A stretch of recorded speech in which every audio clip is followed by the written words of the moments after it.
सागर का जो मंथन जो हुआ, एक तरफ सुर थे, एक असुर थे, एक तरफ आर्य थे, एक तरफ अनार्य थे। आर्य लोगों ने हमारी सभ्यता का जो सबसे महत्वपूर्ण दस्तावेज था उसको उन्होंने पराजित कर दिया। कैसे पराजित कर दिया था? और यह सकरगढ़ समिति की ओर से महाप्रसाद का भोजन उस दस्तावेज में ये है, तो प्राचीन दस्तावेजों में आप ग्रहण कि सारी पृथ्वी नाग के सिर पर रखी हुई। ऐसा कहीं चित्र आपने देखा होगा या सुना होगा या पढ़ा होगा। ऐसा सुना या पढ़ा देखा होगा। ऐसा देखा है कि नाग के सिर पे पृथ्वी रखी हुई। उसका भावार्थ क्या हुआ? उसका भावार्थ ये हुआ कि पूरी पृथ्वी पर नागवंशी यानी मरई गोत्र वालों का ही शासन था। नागवंश का शासन था। नाग के सिर पर ही वो पृथ्वी रखी हुई। नागवंश को आर्य लोगों ने सबसे पहले पराजित किया और पराजित करने के बाद नाग की स्थिति वो शेषनाग था। शेषनाग की क्या जो शेषनाग जो राजा था नागवंश का, उसका भावार्थ ये आता है कि इतना बड़ा सर्प जिसको उठाने में आर्यों को मुंह की तरफ, आर्यों को पूंछ की तरफ और मुंह की तरफ अनार्यों को रखा गया था, दर्शाया गया है। और वो एक बेलनाकार आकृति को उसमें बांध करके खींच रहे हैं। इसका मतलब ये हुआ कि नागवंश समाप्त हो गया था और नागवंश की स्थिति काय के बराबर हो गई थी, एक रस्सी के बराबर। इतना बड़ा नाग जो है एक रस्सी जैसा, उसको कोई किसी को कोई डर न थे तो रस्सी हो गया। रस्सी हो गया इसका मतलब वो पराजित हो गया, वो हार गया, वो कैद कर लिया गया और इतना पंगु हो गया कि इतना बड़ा महासर्प एक रस्सी की आकृति का हो गया। उस रस्सी की आकृति के महासर्प को उस खंभ में बांध करके दोनों तरफ घिस कर खींच रहे हैं। उसके बाद उस खंभ को कछुए की पीठ पर रख दे रहे हैं। सकरगढ़ समिति की ओर से भोजनदान की व्यवस्था की गई है, लेकिन कच्छप वंश यानी नेताम ग्रुप, नगर परिषद की गाड़ी है उसमें नेताम ग्रुप को भी आर्यों ने पराजित किया। तो लगता है कि दान करना चाहिए तो दान कीजिए, सहयोग राशि आपको प्राप्त हो जाएगी, माँ पहलू बंकाले आपको आशीर्वाद मिलेगा। नेताम ग्रुप को भी एक हमारे समिति को दान करने की जो भी भाई लोगों की इच्छा है वो दान करते गए हैं। वो एक पर्वत के सदृश उसके पीठ पर भार रखा गया और भार रख करके रस्सी के सदृश से नाग को उसमें बांधा गया। इसका मतलब है नागवंश और कच्छप वंश दोनों पराजित हो चुके हैं। पराजित होने के बाद इनके पास जो भी संपदा लक्ष्मी धन लक्ष्मी है उसको हासिल करने के लिए वो सागर मंथन नहीं हुआ था, वो आपस में एक समझौता हुआ था कि हम हार चुके हैं, अब हमारे पास जो है वो आप ले लीजिए। उस लेन देन में महत्वपूर्ण 14 वस्तुएं निकली थी बताते हैं। उस महत्वपूर्ण 14 वस्तुएं निकली थी, जिसमें लक्ष्मी जी भी निकली थी। बता दें, लक्ष्मी का आशा क्या है? कोई महिला नहीं थी।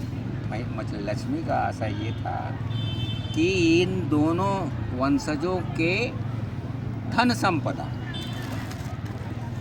इन दोनों राजवंशों की धन संपदा लक्ष्मी के रूप में विष्णु के चरण में रख दी गई। इसलिए फोटो में दिखाया जाता है कि लक्ष्मी जी विष्णु के पैर दबा रहे हैं और लक्ष्मी जी विष्णु भगवान शेष नाग में बढ़िया गद्दा बना के उसको गद्दा बना के सो रहा है। कोई आदमी सांप को गद्दा बना के सोएगा क्या? इतना जहरीला सांप को कोई गद्दा बना के सोएगा क्या?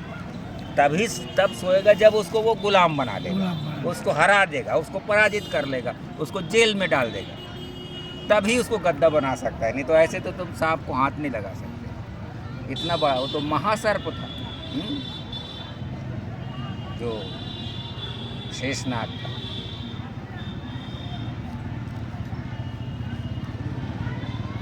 कच्छप के ऊपर मंदराचल पर्वत का भार रखा गया। इतना बड़ा भार उसके सिर पर, उसकी पीठ पर रखा गया कि तुम बताओ कि तुम्हारा धन संपदा और खजाना कहाँ है। ऐसा करके उसको बिलोने लगे। इधर वो खींच रहे थे, वो खींच रहे थे, दोनों में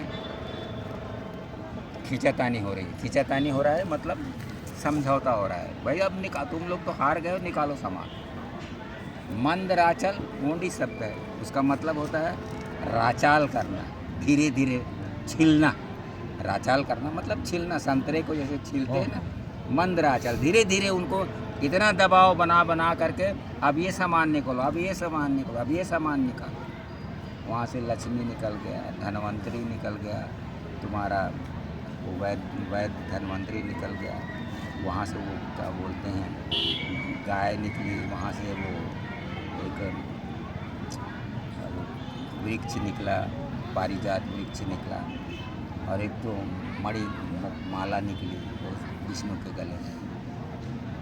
इन सब चीज़ों के बीच में दो महत्वपूर्ण वस्तुएं निकली। एक था अमृत। अमृत अनार्य लोगों के पास निकलने का मतलब क्या हुआ? क्या मतलब हुआ बताओ बड़ा।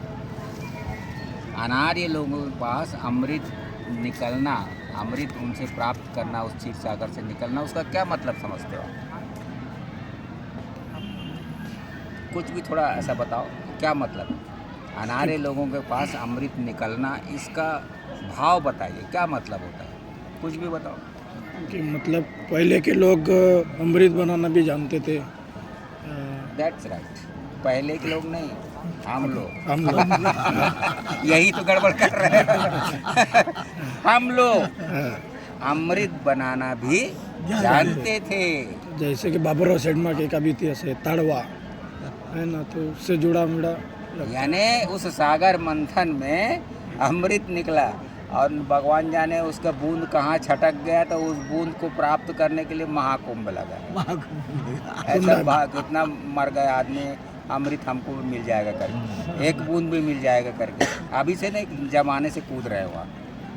अगर वो ऐसा मिलता होता तो अटल बिहारी वाजपेयी को पहले पिला देते। लेकिन वो तो ख़त्म हो गया, तो समाप्त हो गया।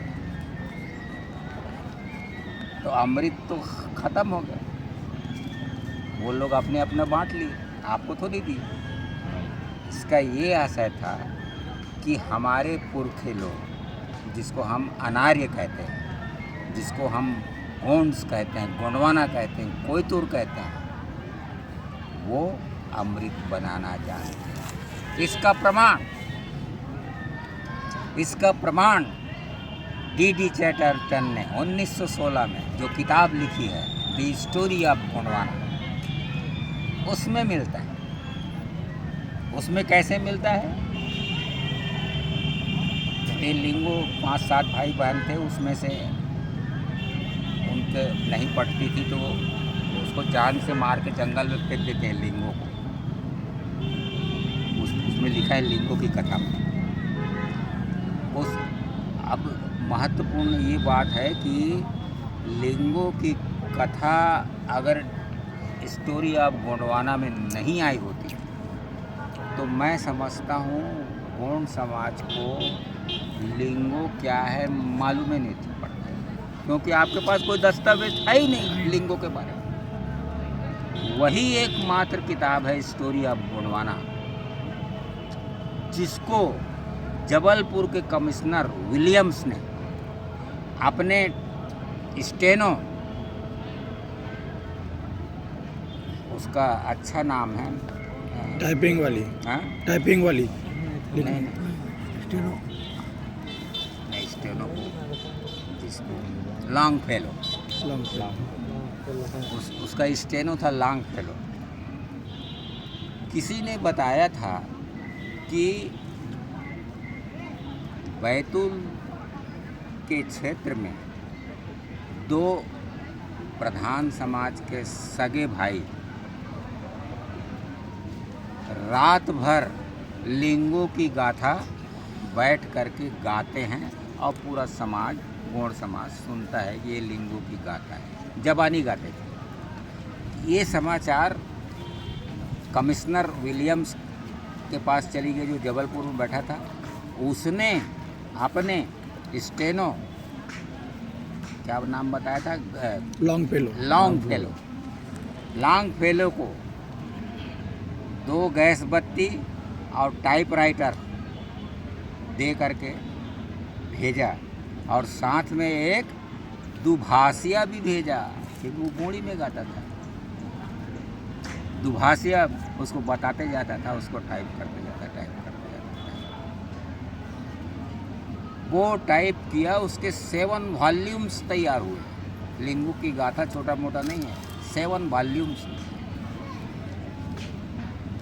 उसी वॉल्यूम्स में हमको ये पता लगता है कि लिंगों को जब मार करके जंगल में फेंक दिया गया रहता है, उसके भाई लोग ही मार देते हैं। जंगल में फेंक दिया गया रहता है और फेंकने के बाद 1 सप्ताह के बाद उसकी सूचना किसको मिलती है? शंभू को मिलती है। भाई लिंगों को तो उनके भाई लोगों ने जान से मार दिया, तो शंभू को मालूम था ये बहुत इम्पॉर्टेंट व्यक्ति है लिंगो, जिसको अभी आगे बहुत सा काम करना है। ऐसा सोच करके वो अपने गण, जिसका नाम था करिया ओदाल को आदेश देता है और उसको एक कमंडल टाइप के कोई चीज़ में पानी थोड़ा सा देता है। बोलता है ये करिया ओदाल जी आप जाइए और जिस जंगल में लिंगो पड़ा हुआ है, सुना है उसका शरीर 7 दिनों में कीड़े लग के सड़ चुका है, उसको जीवित करना है। तो करिया ओदाल उस जल को लेकर के जाता है और लिंगों के सड़े हुए शरीर पर सींचता है। जैसे ही सींचता है, लिंगो फिर से जागृत हो जाता है, पुनर्जीवित हो जाता है। ये लॉन्ग फेलो के उस लिंगो की गाथा में स्टोरी ऑफ गोंडवाना में दर्ज है। यही हमारा सबसे बड़ा प्रमाण है कि हम लोग अमृत बनाने का पूरा मंत्र जानते थे। हमारे शंभू के पास उस मंत्र जानने की व्यवस्था की, उन्होंने उसको जगाया। ये प्रमाण। लेकिन सागर मंथन राचाल करते करते उनकी छिलाई करते, राचाल करना मतलब उनकी छिलाई करना। किसकी छिलाई कर रहे हैं? नाग की भी सिलाई कर रहे हैं और कछुआ के, दोनों राजवंशों की छिलाई करते करते करते अंत में वहाँ जहर का प्याला निकलता है, जहर का घड़ निकलता है। उस जहर का नाम था कालकूट नामक जहर निकलता है। तो जैसी जहर निकलता है वो देवता गण लोग वो सांप को रस्सी समझ के छोड़ छाड़ के भाग जाते हैं। जहर निकल गए, ये बहुत भयानक जहर है। इसका साइनाइड से भी 1000 गुना इसका ज़्यादा इफेक्ट है। वो छोड़ छाड़ के भाग जाते हैं। गण जो है, जो मुंह की तरफ जो अब हमारे गण थे वो बच जाते हैं, शंभू बच जाता है। ये व्यवस्था की जाती है कि जितने गण हैं उन लोगों को ये जहर पिलाया जाए, ताकि ये गोंडवाना के गण यहीं समाप्त हो जाएं। तब हमारा शंभू ये निर्णय लेता है कि इस जहर को मैं अपने गणों को पीने नहीं दूंगा, इसको मैं स्वयं पीऊँ। ऐसा बोल करके कालकूट नामक जहर को हमारा शंभू पीता है और आपके गणों को बचा लेता है। कौन से गणों को? जो गण अभी आप घर में स्थापित करके रख रहे हो, उसी का आंगा भी बनता है। कहीं कहीं उसी से लोग आंगा भी आंगा भी गण ही है, आंगा बना लेते हैं। हमारे पूर्वज हैं, कोई जिसको बैठा कर रखते हैं वो आंगा में बैठा।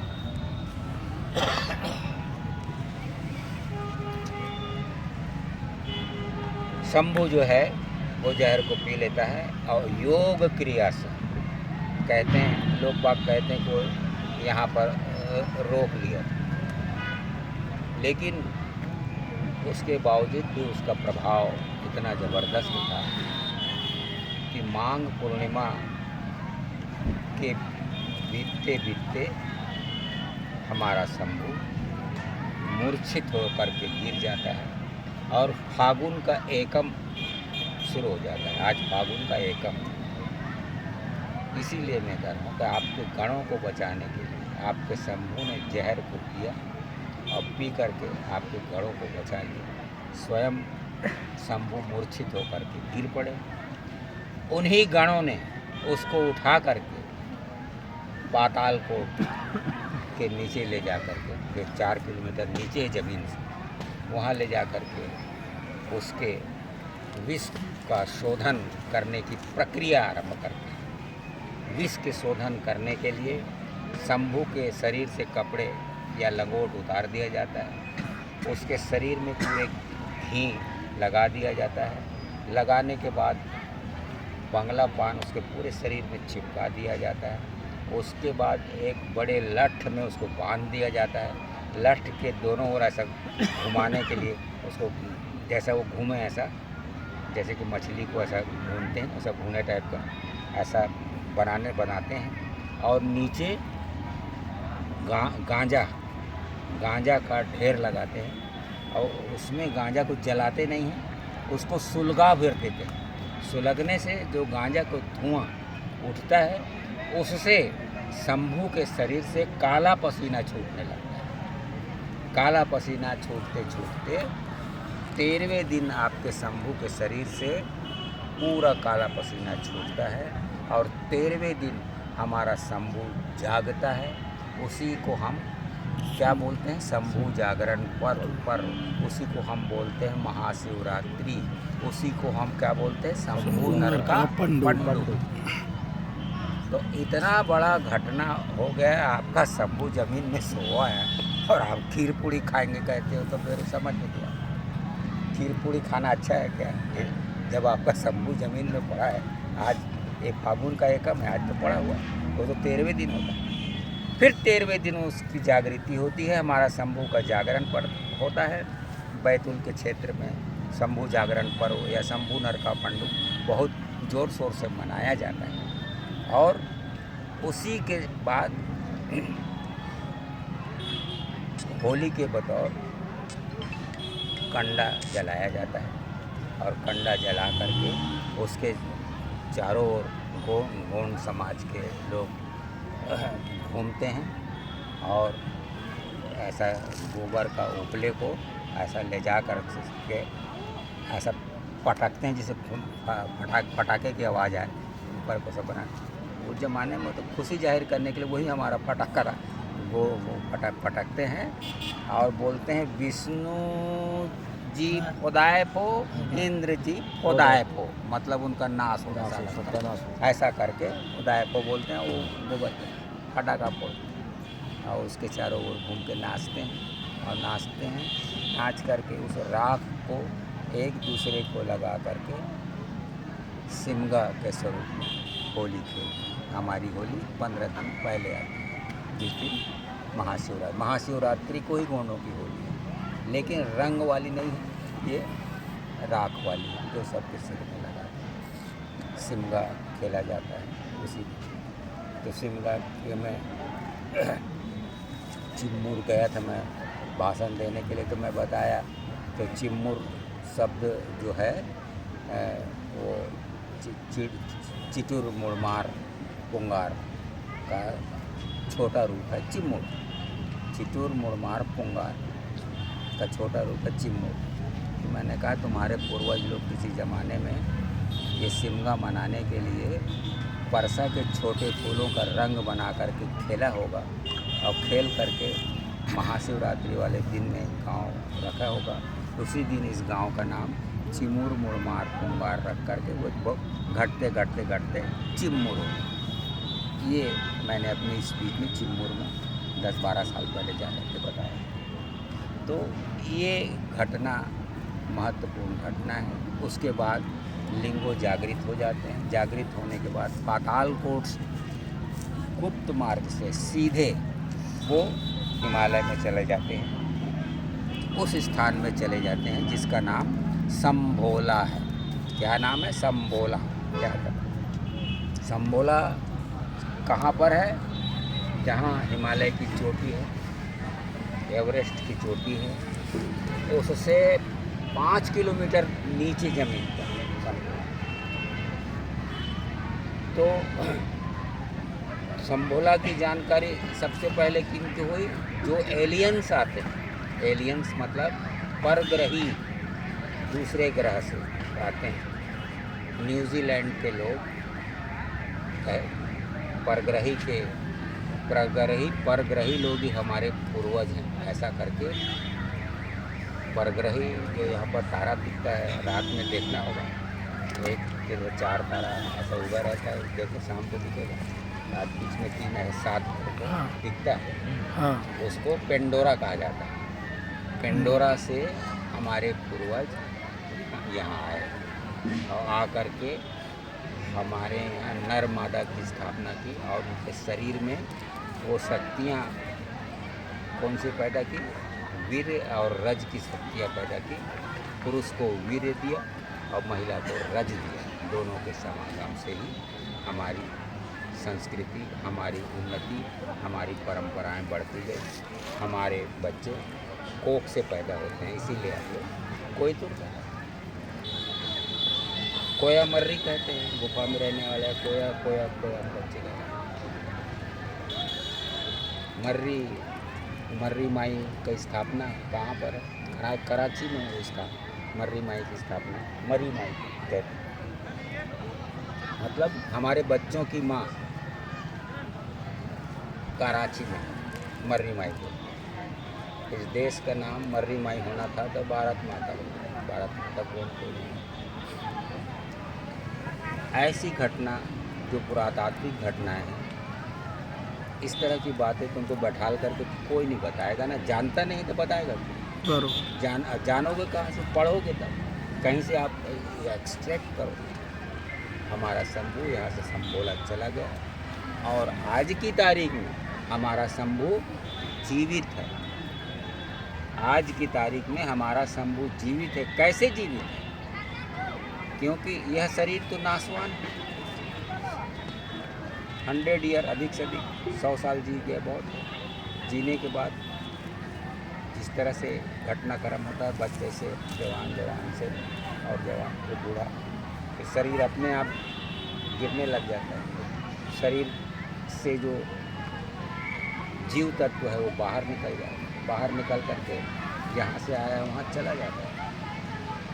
इस घटना से शंभू अवगत थे। ऐसा होता है। आप जा रहे होंगे मंच पे आने की कोशिश पर काया प्रवेश, और भोजन की व्यवस्था की गई है। पर काया प्रवेश भोजन चालू हो योग जाएगा। विद्या से वो एक के बाद एक शरीर बदलते जा रहे हैं। अब इसलिए आज भी हमारा शंभू बूढ़ा का भी नहीं दिखता, जवाने दिखता है। आपने कहीं भी अगर फोटो देखा होगा तो शंभू को कभी डोकरा नहीं दिखाया गया है। इतने साल का हो जाता है, इतना ब्रह्मा जैसे बड़े बड़े दाढ़ी बढ़ जाता, बड़ी बड़ी मूछें हो जाता, लेकिन बूढ़ा दिखाया जाता है क्या? नहीं दिखाया जाता, जवाने दिखाया जाता है। तब वो जवान के पीछे भाव क्या है? ये आदमी अभी तक जवान क्यों है? इसलिए है कि वो पर काया प्रवेश की योग विद्या से पारंगत है। वो जो मृत देह नदी या तालाब या में फेंक दिया गया है या गाड़ दिया गया है, उसको निकाल करके साध लेता है, और साधने के बाद इस बूढ़े शरीर की आत्मा को उसमें पर काया प्रवेश विधि से प्रवेश करा के फिर से शंभू जीवित हो जाता है।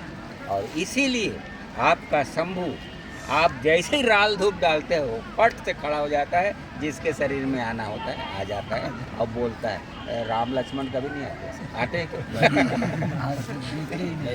वो आप वही नहीं तो आगे का थाईलैंड समाप्त हो गए। उनको तो मालूम नहीं पर काया प्रवेश की सिद्धि हमारे शंभू के पास है। पर उन्होंने हलाहल जैसे चीज को बचा लिया, वो बहुत बड़ी बात है, जीवन से पार लग गया। तो ये माघ पूर्णिमा का महत्व है। इसी माघ पूर्णिमा के महत्व के बारे में मैं कंगाली दादा, सुनेर सिंह एवं वासुदेव टेकाम, शीतल मरकाम, आप भी थे क्या? हाँ, आप भी थे। यहाँ हम लोगों ने बैठ के तय किया था कि माघ की पूर्णिमा को हमारे शंभू ने अगर जहर पिया और 1 से लेकर 13 दिन, फागुन के प्रथमा से 13 दिन तक अगर वो अचेत अवस्था में है, तो कम से कम उसके सम्मान में, जिसने हमारे गणों को बचा लिया, सम्मान में कुछ नहीं तो एक वक्त का उपवास रखना चाहते हो तो रख सकते हो, अनिवार्य नहीं बोल रख सकते हो। तो ये बातें मांदी में पारित हुई थी। वो कितने दिन चला, उसके बाद फिर बंद हो गया। यहाँ नहीं, यहाँ आना था, यहाँ आते थे, मैं भी यहाँ आया था और उपवास छोड़ने के लिए, मैं भी यहाँ आया। ये इसी जगह पर हो यही ये चीज़ पूरे गांव वाले यहाँ खाना पकाते थे, हो, दाल पकाते थे, जो भाव देते थे वो भी उसी में डाल देते उसी में डाल दो। डाल करके खा लेते सब लोग। हाँ, यही की बात थी, दादा ने बोला वो बात अभी फिर से शुरू वो होगी। सत्य घटना है, ये तो स्वयं आंखों देखी घटना है। ये लोग सब उपस्थित थे, मैं स्वयं था। मैं उस समय नवयुवक टाइप का था। अभी तो 78 निकल गए, तो उस समय तो दादा ने जो प्रस्ताव रखा है, मैं तो ऐसा आप लोगों को मानना चाहिए। मैं आप लोगों के ऊपर दबाव नहीं डाल रहा, आप लोगों को मानना चाहिए कि वो हमारे इष्ट है, शंभू हमारा इष्ट है। शंभू का मतलब 5 खंड धरती में राज करने वाला राजा, वो शंभू है। तो आजकल हमारे शंभू को उन लोग चुरा लिए हैं और भागवत और महाशिव पुराण करके लाखों लोगों की भीड़ इकट्ठा करते हैं। नहीं मालूम क्या क्या कहानी बताते हैं। वो कौन कौन सी कहानी बताते हैं, उन लोग सुनते भी हैं, उन लोगों को मजा भी आता है। तो तो दादा ये है, जो अभी आपने तो फिर से शुरू किया जाए, ऐसा हो ये आप सकता है लोगों के क्या? ऊपर है। मैं दबाव नहीं डालूंगा। ये इस तो साल बातें- में ये तो पारित हो चुका है, प्रस्ताव पारित तो सर्वसम्मति से पारित हो फिर से शुरू गया। किया हम क्या है लोग क्या? कर सकते हैं क्या? इसको फिर से शुरू करना चाहिए, नहीं करना चाहिए, करना चाहिए। करना आप चाहिए। युवकों के ऊपर है। यहाँ उपस्थित जी, लोग करना। मैं बना तो है। आज बोला कल चला जाऊंगा, वो चारों सब लोग चले गए ऊपर, मैं ही अभी क्या अकेला बच गया। कुछ नहीं यही कर आएंगे, आपको बचना है, हमको ज्ञान देना है, तो आप ज्ञान और देखो। यही बता दूं, मैं अपनी अतिशयोक्ति नहीं कर सकता हूँ। जी। जिस विधि से जैसा मैं समझाया ना, वैसा कंगाली जी भी नहीं समझा सकते थे। जानते थे लेकिन समझा नहीं सकते। हाँ। सब जानते थे लेकिन वो समझा नहीं सकते थे। सिर्फ प्रस्ताव पास करो जी, करो जी, करो जी, ऐसे डरता कहते थे। लेकिन मैंने कहा लोगों को समझाना पड़ेगा, एकाएक धकेलना नहीं, समझाएंगे, करेंगे, हो जाए तो अच्छी बात है, ना हो तो भी अच्छी बात है। अब वो बैतूल तरफ के दोनों लोग संबा नरका पंडुम मनाते ही मनाते हैं, नहीं मनाते तो ऐसे नहीं हो। और आज से शुरू हो जाता है संबा नरका पंडुम का उनका पर्व। हाँ, आइए। अभी वो पचमढ़ी तरफ में भी वो सरेआम कॉम्प्लेक्स 17-18 साल हो गए ये जो भरा हो गया था यहाँ हाँ, यहाँ ठहरा हुआ था। 17-18 साल 18 साल हो गए, लो देखो 18-19 साल 18-19 साल बीत गए हैं और हम लोग की चेतना बिल्कुल सिमटती जा रही हैं। हमारे दूसरी ऊपर चेतना दूसरा दूसरी चेतना खड़ी हो- दूसरी ताकत खड़ा होते जा रही है। हाँ। और वो तुम लोगों को बजवाएगा राम राम राम राम, तो तुम लोग वो उसको पहले जप लोगे, अपने शंभू को छोड़ दोगे।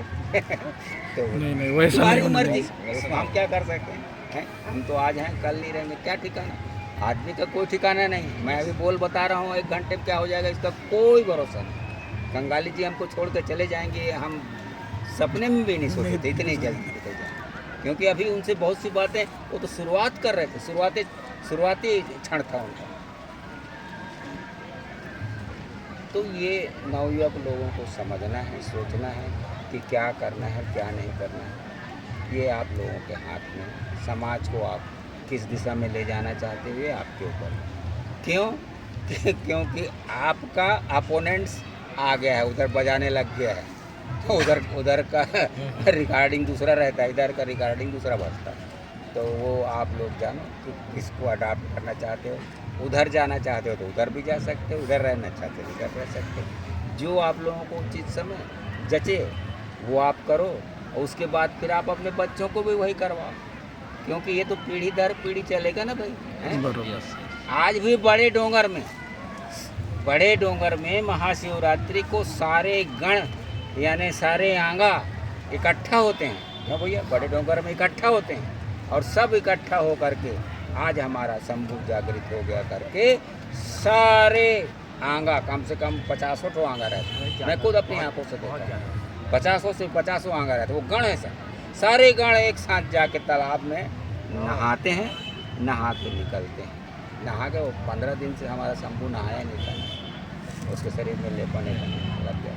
उसके साथ में गण भी नहाते हैं, नहा के निकलते हैं और निकल के फिर अपने अपने जहाँ जहाँ उनकी स्थापना है वहाँ चले जाते हैं। अभी देखना है तो आज की तारीख में चले जाओ, इसी महाशिवरात्रि में बड़े डोंगर चले जाइए, आंखों देखे आपको खबर मिल जाएगा कि हमारे जो पुरखा थे, जो आंगा के रूप में आज विद्यमान हैं, उनको उसी दिन एक साथ क्यों ना लाया जाता है। और उसी का प्रतीकात्मक स्वरूप वो चंद्रपुर का वो बड़ा भारी बाथरूम बना था।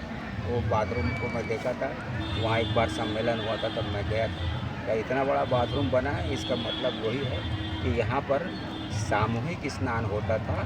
पहले शंभू, फिर गण, फिर गणमान्य, ऐसा लाइन से ना सारे पब्लिक के लिए नहीं था, फिर गणमान्य उन लोगों को नहला करके ले जाता था। उसका प्रतीकात्मक रूप बड़े डोंगर में आंखों के सामने दिखता है कि वो बैगा और गायता लोग जो आंगा को लेकर के आते हैं, वो आंगा तालाब में आंगा समेत घुस जाते हैं और घुस करके खुद नहाते हैं, आंगा को भी नहलाते हैं और नहला करके पोस्टे वोस्टे नहीं, उसी हालत में फिर अपने जहाँ से वो आए हों वहाँ रवाना हो जाते हैं, वहाँ स्थापित।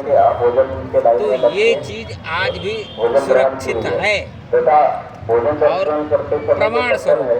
तो वो सारी बातें मांग पूर्णिमा घटित हुई, वो तो मैं आयोजक लोगों से पूछ बैठा कि क्यों मनाते हो, तो सब चुप हो गए, कोई बोलता नहीं। ये हाल है। बस इतना ही कह करके समापन, और कुछ तो बस बाकी भी इतना ही है। मांग पूर्णिमा का यही महत्व है, इसको आपको समझना है, सोचना है और उसके अच्छाई को अंगीकार करना है। इस बात का हमें गर्व है कि हमारे पूर्वज अमृत बनाना भी जानते थे और जहर भी बनाना जानते थे। इसलिए हमारे पूर्वज सदैव बलिष्ठ बलवान रहते थे। सब मारे गए, धोखाधड़ी से मारे गए। आपने पढ़ा हुआ ना कि उसको ऐसे मानो उसको, अरे रावण को कोई मार नहीं सकता था, रामचंद्र जी ने धनुष रख दिया, मैं तो इसको मार नहीं सकता। इधर मारता हूँ तो फिर जुड़ जाता है, इधर मारता हूँ तो फिर जुड़ जाता है, इधर मारता हूँ जुड़ जाता है।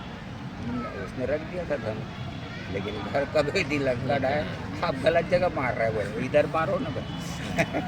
वो बताता है तब वो मरता है, नहीं तो वो तो राम ने घर धनुष रख दिया था, मैं इसको मार ही नहीं सकता भाई। तुम देख रहे हो गर्दन अलग हो गई, 10 गर्दन उसका अलग हो गया, वो थोड़ी देर फिर ज्यों को त्यों जुड़ गया, हाथ कट गया फिर जुड़ गया, पैर कट गया फिर भी जुड़ गया। तो रख देता है। मेरे सारे अस्त्र शस्त्र बेकार साबित हो रहे हैं इसके साथ।